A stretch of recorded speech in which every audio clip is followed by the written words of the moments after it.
What's up, Blue Jays fans, and welcome to another edition of Jay Bird Watching. We are the official podcast of Jay's Journal, Fansided's Jay's Journal, and we are part of the Stadium Scene.tv network. We are a week in the books, pretty much a week in the books of Blue Jays baseball. Opening weekend, I should say, was I'd say a success. And their trip to the Bronx, even though right now, as of this recording, is being drenched out in rain, they can't lose the series. So that's a good thing in and of itself as well. We're going to break everything down Blue Jays tonight, and joining me to do so is the usual co-hosts of mine. We have Craig Borden, Chris Key, and Brendan Pennicar. And Chris, I just wanted to ask you, it's Thursday evening. How do you feel about Cavan Biggio batting ahead of Santiago Espinal tonight? And poke. Chris is hoping for a rain out, so it doesn't actually. Yeah, happen. we'll see if this game actually gets started. But I think the better question is, why is Ramil Tampia batting fifth? Speed, get on base speed. Yeah, there's a lot of questionable things going on with tonight's lineup, but I kid. No, you don't. I do. So look, we're gonna break all things down Blue Jays tonight. As I said, I'd say overall their opening 6 games as of this recording have been successful for the most part. They are currently leading the AL East. I think Tampa Bay lost today. They did. So they are leading the AL East with a 4-2 record. So this is where I hope they will stay. And also, as of this recording, Vladimir Guerrero Jr., I think, with 4 home runs, is leading the American League in home runs, or maybe even MLB. I'm not too sure. But all things good for the Blue Jays. So let's get into it. There was a lot of hype entering the season, as we've covered so much so during the offseason and during the lockout, that which shall not be named, I guess. But even though this first 6 games have been successful, they did show that this season is full of ebbs and flows, especially in April. So, Chris, I sort of teased you to begin with Cavan and Santiago Espinal. I'm sure there are other things that stood out to you, but you can sort of unload here. What specifically stood out to you within the first 6 games of the season? How quickly this lineup goes from, which is a little bit of a backtrack on what you first said, how quickly this lineup looks or goes from being one of the fiercest lineups we've seen in recent memory, especially with this team, to how thin it can look now. And you pair that with some struggles from the bullpen, some lackluster outings in the pitching rotation. We're going to get to that in a little while. It's a little bit of an up and down week, wasn't it, boys? Like, yeah. We were definitely riding a high. Well, shit hit the fan in the first game. Let's just say that. But it's amazing, and maybe that's a little bit indicative of how this first week went. That it's kind of up and down and a little bit of a roller coaster of really highs and really lows. Like we're seeing wicked offense from Springer, and before he went down, Teo and Jansen, and obviously Vlad is just doing unworldly things. But there's definitely some concerns. The Barrios coming out and not even making it out of the first inning. Kikuchi, I don't think he was as bad as what a lot of people thought he was. Once he's I think he was. Once Kikuchi stopped essentially throwing his slider, he was actually good. Maybe not good, but like he was the number 5 starter at that point. And they weren't making any contact off the fastball. And I don't know if that was the game plan or just what he felt comfortable doing. It was kind of a really boring game to watch. Or listen to, seeing I didn't have any feed. Yeah. It's like listen to paint dry. Gausman was all right. I guess not exactly what you wanted to see from him. Like you see what Robbie Ray did in his first start, and you look at Kevin Gausman, and you're like thinking, ooh, that's a little bit of a trade-off right now. But then Ray got shelled last night, I think it was. Anyway. Manoah came out and did Manoah things. And I think that, if nothing else, that was the most encouraging thing that I saw, was just Manoah coming out and being very rock solid in the middle of that rotation when we desperately needed it. He needed to stop. He came out and stopped it. It's good shit. Okay, Craig, you can expand on it. I think the one thing that was obviously we had plenty of pitching woes. The bullpen actually ended up looking very well, rounded in the midst of all this. Simber did Simber things. And the only one that really we even had an up and down from Tyler Saucedo already. Guys, it's how it is. But I think the fact that we obviously we've Jordan Romano's crushing it. He just looks like the guy that we were expecting him to be, and how he picked up. He literally is the franchise record holder right now for the most saves in a row consecutively. So Adam and I have to eat some words on that already. Oh yeah, still young. We took the pledge. Yeah, but to that point, out of all the things that went wrong and good and everything this week, that was a nice highlight. And then the fact that this offense can come back apparently from anything, I thought was really cool. Oh, Brendan. Yeah, I think the biggest thing that stood out was definitely George Springer so far. I know Vlad has been on a different planet, but Adam, I just pulled it up. You sent this to the group earlier today. With George Springer in the lineup there, 52 and 32. Without him, they're 43, 41. He takes you from, like, assuming everybody's healthy, if you remove Springer from a fully healthy team, they're a good team. George Springer brings you to a great team / borderline elite if you're getting good starting pitching. He proved that again last night when he put them ahead 4-3, and that ultimately was the winning run and winning RBI that scored. And you're seeing why they signed him to that deal and why people are going to continue to fall in love with him now that he has a full season in Toronto. Yeah, I know we're going to expand on the starting pitching a little bit, and I can save most of my comments for that, but there was some good and some bad from, I think, all five. I mean, Barrios looked really good through the first four last night. And then, as we were talking, like, it came off really quickly for him last night. Gausman, as you said, Chris, I think that's a very typical first start of the season type start. There was some good. The splitter looked nasty. And then there was some bad. He got hit around a little bit, gave up a lot of contact. But Manoah so far in the pitching side of things and Jordan Romano have been the stars and the studs. And I think we said this last week. I don't think it would surprise any of the four of us if at season's end, Alek Manoah could have the best numbers on this staff. And I know that it's not really a pitcher win stat, but I think the stat was that since Manoah, in all of Manoah's starts, the Blue Jays have only lost 4 games. And obviously those aren't all decisions that reflect in his record, but they win nearly every single time he takes the mound. And that is the definition of an ace. No matter how you're going to go and get it done, your team will almost always win when he's on the mound. So if Manoah can keep that up, the fact that he added a little bit of velocity with his fastball and the changeup, which is what's the difference. Exactly. The changeup sets him into an elite category potentially. So keep your eye on Manoah the rest of the way. And I know we'll expand on that a little bit, but he's already looking like he could be the ace of the staff.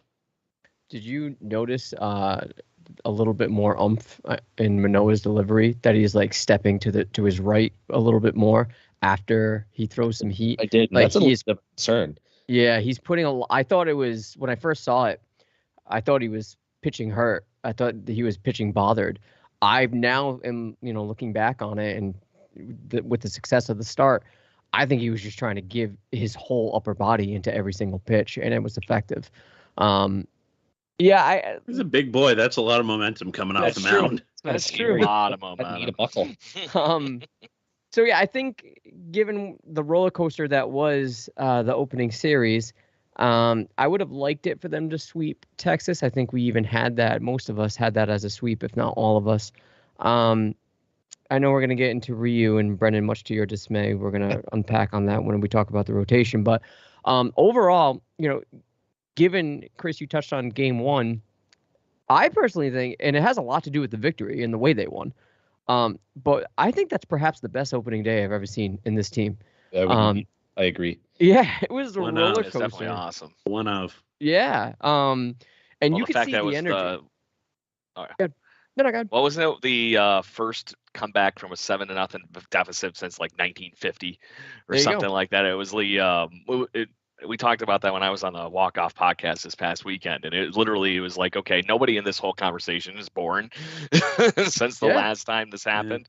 That's pretty impressive. On opening day, that is, that kind of thing happened. So if I didn't make that point clear, my bad. No. It's one of the games that you saw the energy from everyone. Specifically, what resonates with me is Gurriel's catch in the 9th inning and just how hyped up he was to get that win. Yes, you would have liked to see a lot more out of Barrios. I'm chalking that up to first game jitters. I'm not saying it's not worthy of concern, and again, we're going to extrapolate on that a little bit more.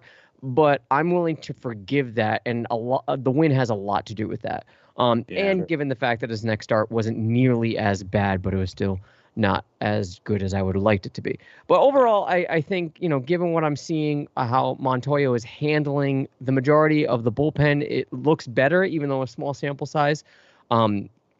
6 games, his handling of his management of it has improved. Not that he could have made a lot of wrong moves, but it wasn't too bad. Again, I know this is going to come across as bias. I don't like the idea of platooning Cavan and Santiago Espinal, and this might come as a hot take. I'd rather have Santiago Espinal take the majority of reps at second base right now, just because he's hitting. That is a hot take for somebody in this conversation. Well, oh wait, he's the one that said it. Well, given the fact that we don't have Teo in the lineup and Danny Jansen, you need to muster up as much offense as you can. So good. We talked about this I think a few of us the other day, but how much do you think that this Santiago Espinal fun is the fact that he's actually legit seeing fastballs at the bottom of the lineup and getting them where the book's kind of out on Cavan Biggio? I don't know that the book is out on Cavan Biggio because his eye is elite. Like, I will say that his vision at the plate is elite, and I don't know, maybe this is me covering for him, but he gets robbed on a lot of calls. I don't know. I think when it comes to Espinal, I just think the confidence is there. I think it's resonating with him. I think he could always play. We saw bits and pieces of it last year, and he came prepared this year. And again, much to my achy breaky heart, much more prepared than Cavan, it seems. So I'm eating it. I'll eat the Romano talk too. It's fine. It's all good. Just was curious because, like I said, that is something that I honestly was wondering how much that was factoring into Danny Jansen's success before we talk about the next piece of that. He's been in the 9-hole and he's got Springer behind him. Right. I'm sorry. I want to make sure I get him out before I have to deal with Springer, especially when, to Brendan's point, that Springer's been just raking since the opening day started. So, yeah. All right. Well, before we move on to talk about injuries, as you set up for me, Craig, does anybody else want to make any comments about the first 6 game? Anything else that stood out to you guys that you want to touch on? Raimel Tapia has been very underwhelming, and that's all I'll say. It's very, very early, but the ground ball, he's very much as advertised with the ground balls, and it is not good. Well, you don't like that negative, what is it, launch angle? Yeah, the negative 0.4 launch angle or whatever it is. To tie in with your next topic and what Brendan just said, be careful what we wish for as fans, because everybody, and I'm going to say damn near every Blue Jays fan, wanted Reese McGuire and Randall Grichuk off this team, including myself. They look really and nice. Wouldn't it be nice to have both Reese McGuire and Randall Grichuk right now? Would it? I can get there with Randall. Yes, I can't get there with Reese. I can get there with Reese because he's a better defender than all of them, and it saves us watching fucking Collins swing at nothing. Because those were some of the pitchers. Those were some of the ugliest swings and at bats I've seen in a long time. And the throwing error. Yeah, that was bad. Oh, that was Heineman. That was Heineman. Oh, sorry. Yeah, that was Heineman. In Buffalo. I think all day in Buffalo. I can get there with Randall Grichuk. I feel like we have a little bit of recency bias when it came to Reese McGuire because somehow he came out of left field, no pun intended, last year, and it was actually productive offensively. And you're right, he is a good defensive catcher, but I don't know that that's a sustainable performance by Reese McGuire, I think right now we would probably have just as many strikeouts if Reese McGuire was still on this team. But I would still rather his defense than no defense and no offense. All I keep hearing is that they love Collins' bat. They love Collins' bat. They love Collins' bat. He has no track record of ever having a bat. Like, none. So I don't know where this narrative is coming from that he has a good stick. Do we have the Pete Walker of hitting coaches all of a sudden that I'm not aware of, that we can recruit guys and turn them into not shit?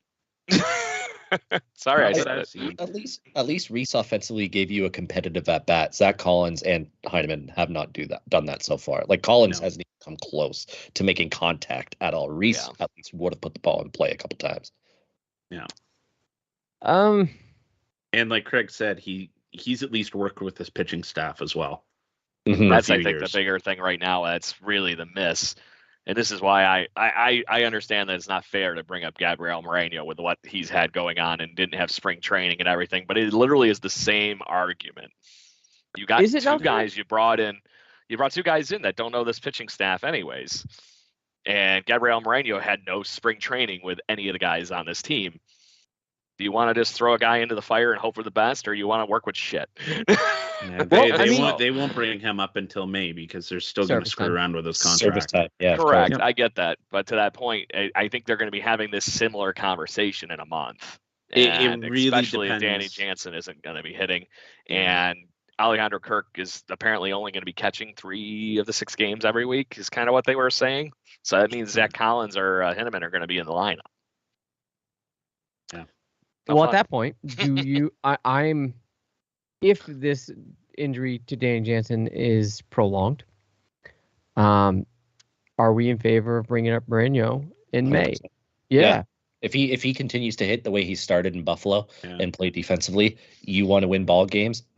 We said this last week. The exact same reason they called up Alejandro Kirk at the end of 2020 because he just couldn't stay down anymore because he kept on hitting from single A. Yeah, exactly. They got nothing from the catcher position at the end of 2020, and he finally there wasn't a hole in the 9 spot or the 8 spot. Yeah. If Moreno keeps this up, what he started in Buffalo, in a season where you want to win a championship, you have to get production out of that position, especially if Jansen's going to be out for a little while. So I bring him up 100% at the start of May.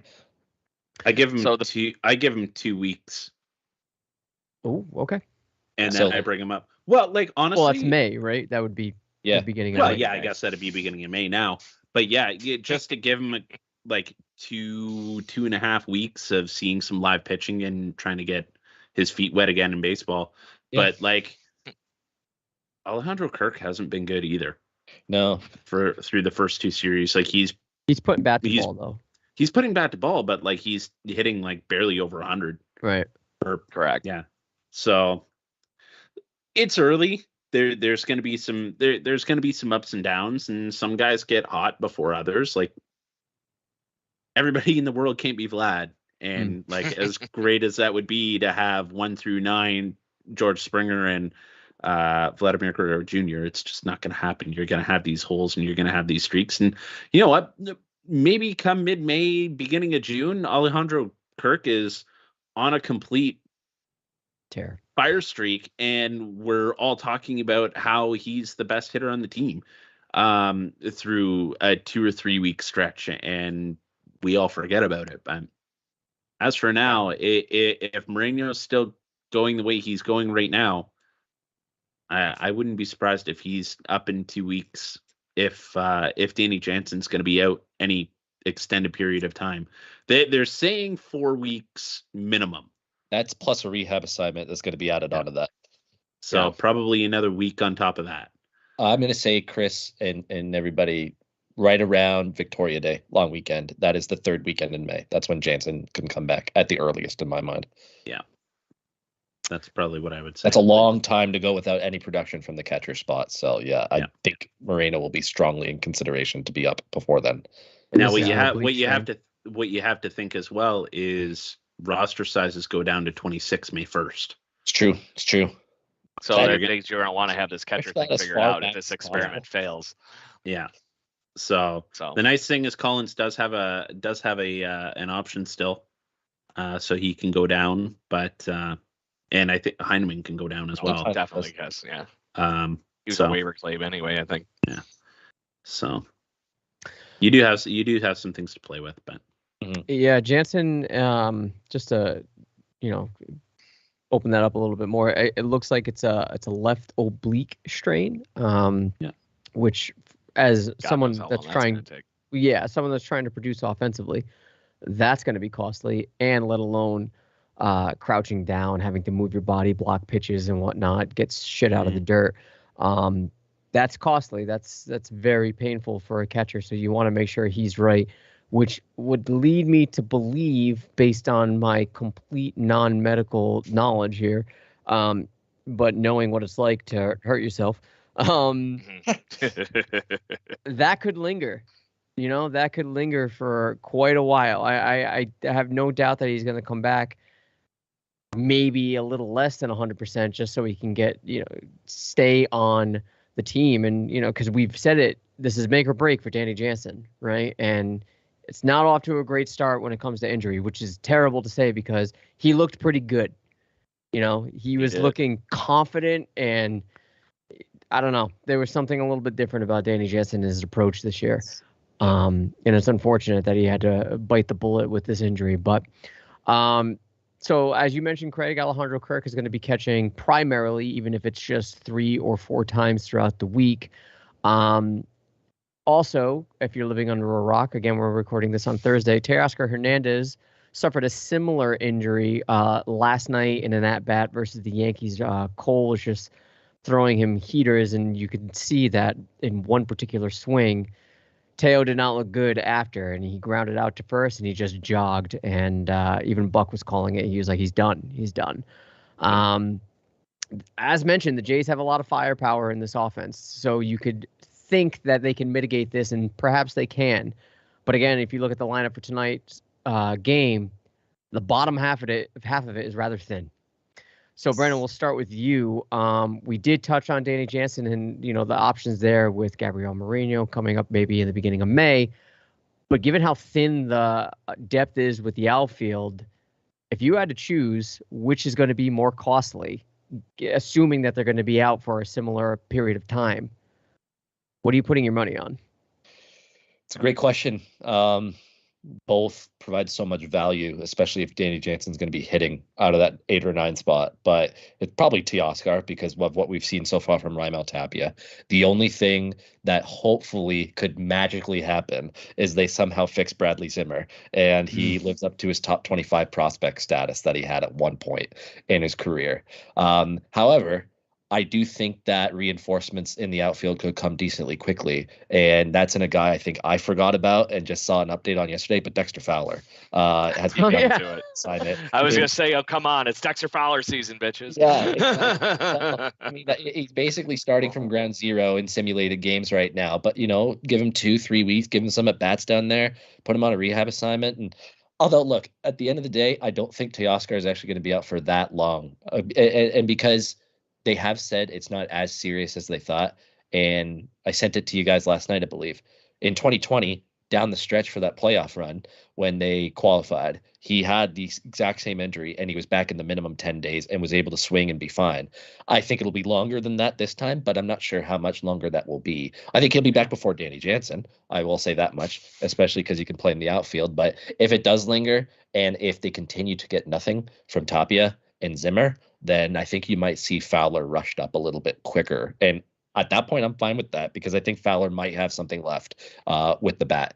Definitely not defensively, but with the bat, he can at least provide you maybe something because that just doesn't go away even with age. Obviously, he slowed down, but he's a better hitter at this point than Tapia. He's a better hitter at this point than Bradley Zimmer. So let's roll with Dexter Fowler if Teoscar is going to be out for a little while. Chris? If you guys heard ATL this week, they did touch on Teoscar's injury a couple of years ago, and they did say that because of the playoff run, he did rush it back, and he was still in significant amount of pain. He just played through it.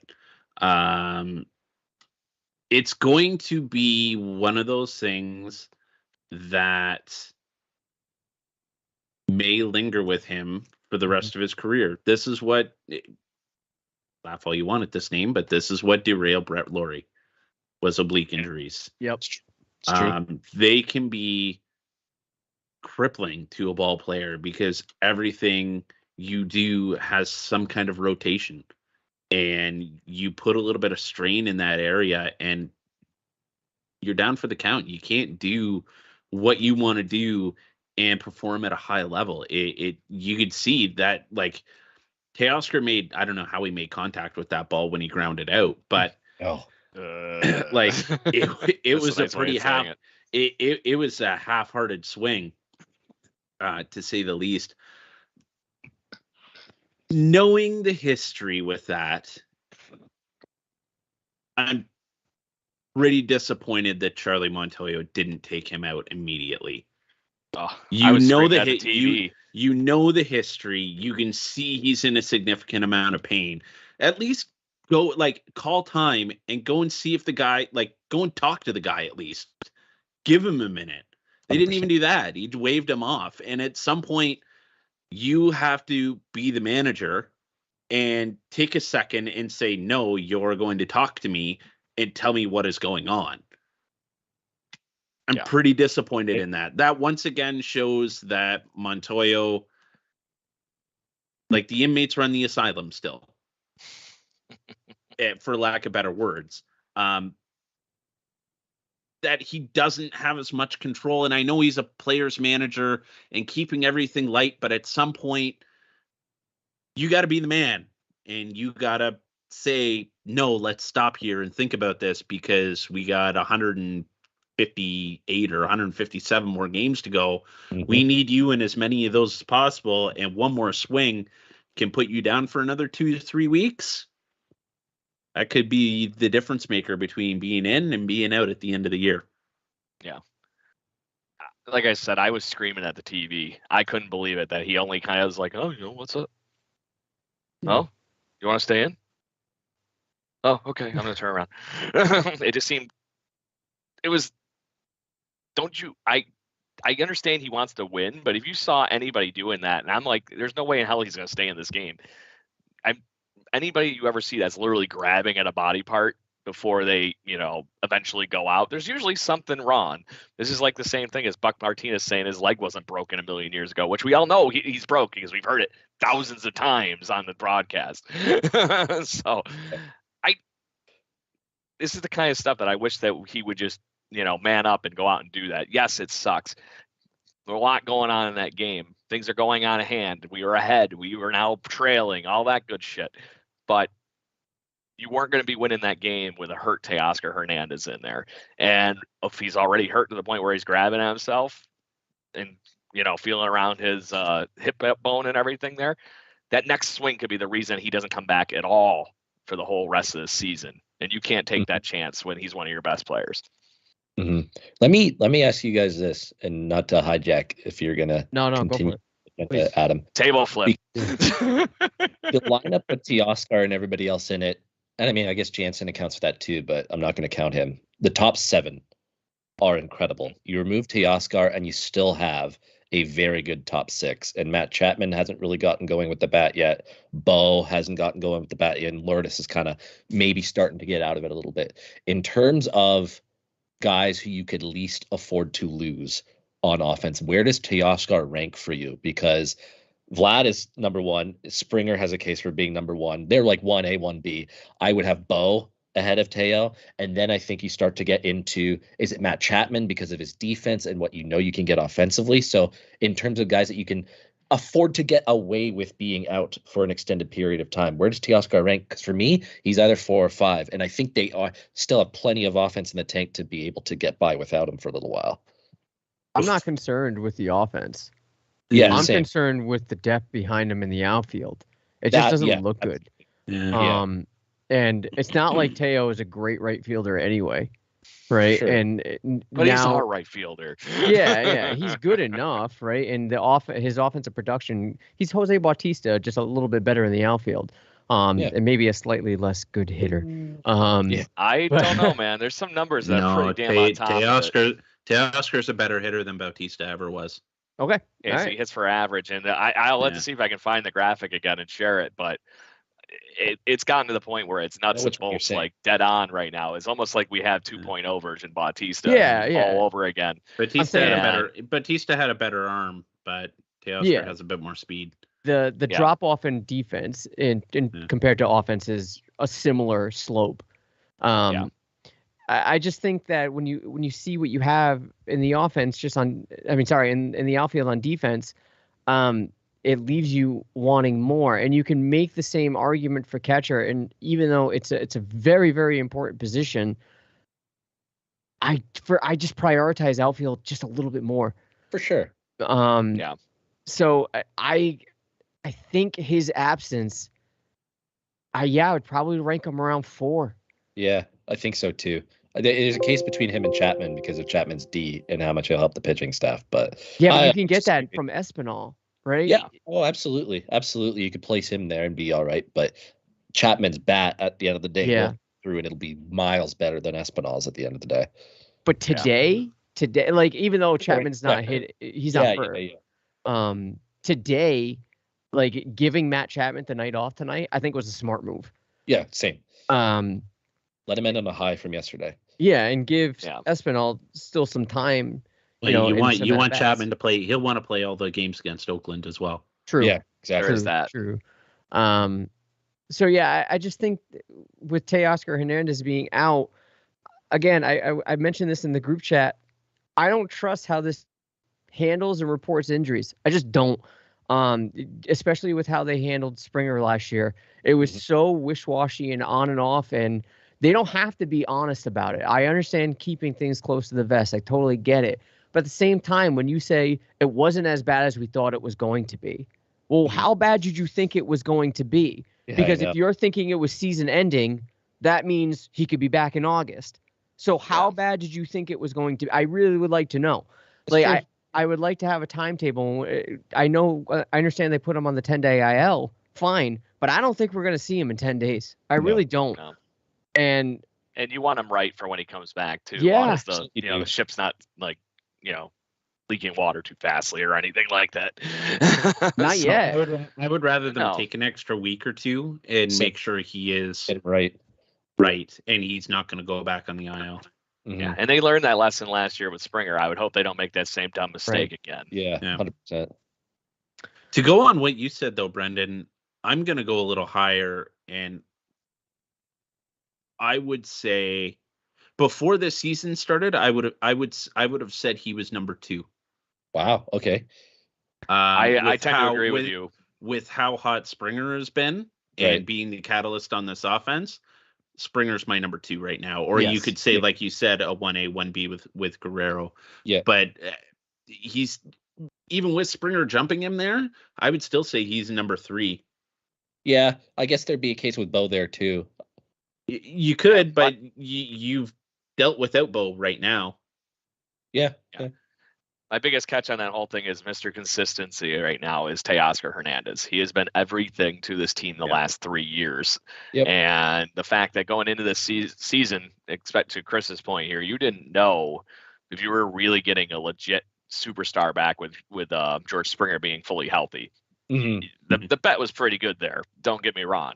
But to the fact that, is he going to do what he did when he was in Houston? Or are we going to have another injury-riddled season? We didn't know. So to that point where Teoscar Hernandez has came out there and has been solid RBI guy all day, every day for this organization since becoming a full-time player, I would say he's got to be right up there with Vlad in that conversation, and then Bo to the other point. Mm-hmm.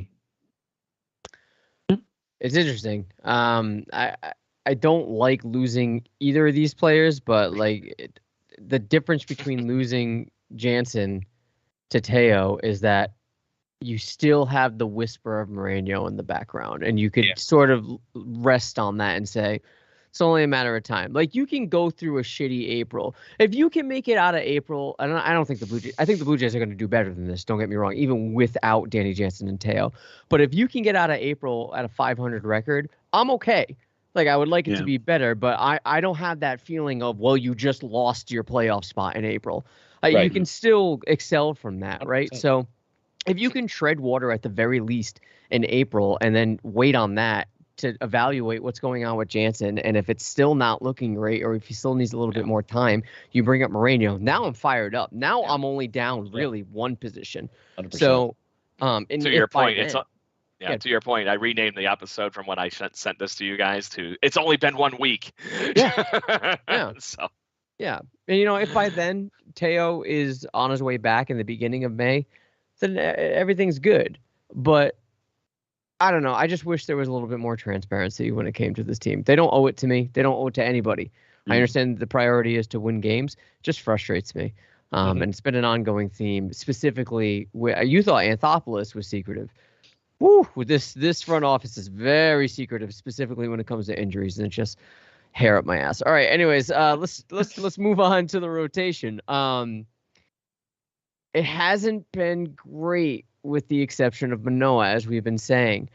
They've gone through it at least once. Barrios has gone twice. They've left a lot to be desired, again, with the exception of Manoah. There's something about Alek Manoah pitching in Yankee Stadium that just makes him a superstar. So Craig, again, you just mentioned that you titled this episode "It's Only Been a Week," but he took the pledge. You did. And so did our pod, apparently. You took the first week pledge, the first 6-game pledge. Yeah. It's a thing. Yeah, it's a thing. Don't worry about it. Are you concerned with the rotation, given that we've vocalized concerns, at least either part of this group or the majority of it, or all of it, has vocalized concerns when it comes to maybe Barrios with his velocity in spring training, Kikuchi with the nerves that he was exhibiting, and Ryu. Are you concerned with how this rotation has been performing, albeit majority of them just one start so far? Yeah, concerned? Yeah, it sucked. There's no other way of saying it. We're lucky to have 4 wins is really the summary of how the Blue Jays' first week went. And that was because our offense just completely went off and had one of the best opening day comebacks in Major League Baseball history. So to that point, am I concerned going forward? I think we already saw the first bounce back. Jose Barrios pitched well yesterday. And in the midst of that, he looked dominant for those first 4 innings. The Yankees didn't have a clue. The Yankees finally got smart and changed up their attack plan, and the Blue Jays started paying for it. The only thing we were talking about in the group chat that I could have even asked for, maybe the difference is maybe there was a difference between starting the bullpen up a little early when he was that close on pitching count he was already at 80-something pitches almost, or damn near close to it when that inning started. So maybe it could have gotten to, maybe it was just a 3-2 game at that point or something stupid, but that's really nitpicking that whole thing, because I would have loved to see him get out there and keep going. But to that point, you had a chance to be the confidence builder, and it ended up coming out with him being a nail biting candidate at that point. Am I really going to keep us in this ball game? Right. So it sucked to the point, but I don't think this is what the Blue Jays rotation looks like at the end of the year. I think this ends up being one of the strong points for this team, regardless of how it showed out this weekend. And like I said, I think we saw the first step in the right direction with that. And we have Chris Keyes, perennial Cy Young pick for the, crystal ball here of Alek Manoah running away with this shit this year. So Pitch like it. Sure is in the Yankee Stadium again. Yeah. It's so, correct me if I'm wrong, boys. Is that 3 or 4 amazing starts for him in the Bronx now? I know it's 2, at least.